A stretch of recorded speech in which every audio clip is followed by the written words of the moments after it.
Bio control यानी जैव नियंत्रण एक ऐसा सिद्धांत है जो प्राकृतिक तरीकों से कीटों और रोगों को नियंत्रित करने पर आधारित है। यह एक बेहद रोचक और महत्वपूर्ण विषय है, खासकर जब हम कृषि की बात करते हैं।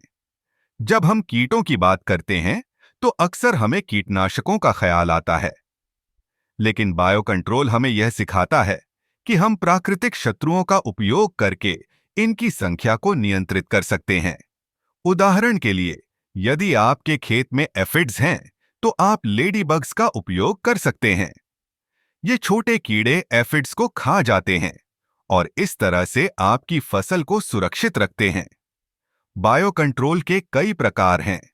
पहला है प्राकृतिक शत्रु, जैसे कि परजीवी, शिकारी और रोगाणु। दूसरा है जैविक कीटनाशक, जो प्राकृतिक स्रोतों से बनाए जाते हैं। इनका उपयोग करने से न केवल फसलें सुरक्षित रहती हैं, बल्कि पर्यावरण पर भी सकारात्मक प्रभाव पड़ता है। एक और दिलचस्प पहलू है कि बायो कंट्रोल का उपयोग केवल कृषि में ही नहीं, बल्कि बागवानी और वन्य जीव संरक्षण में भी किया जा सकता है।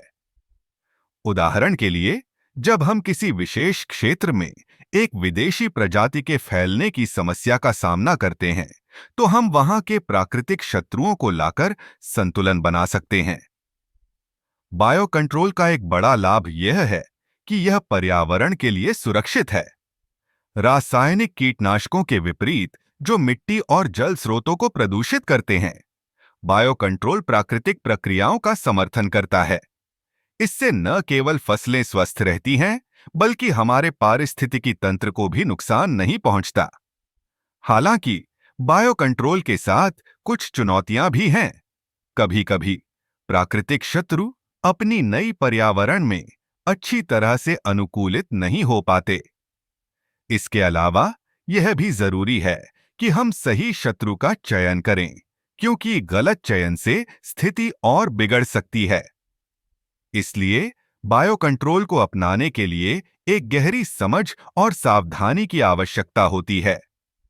लेकिन जब हम इसे सही तरीके से लागू करते हैं, तो यह न केवल हमारी फसलों को सुरक्षित रखता है, बल्कि हमारे पर्यावरण को भी संरक्षित करता है।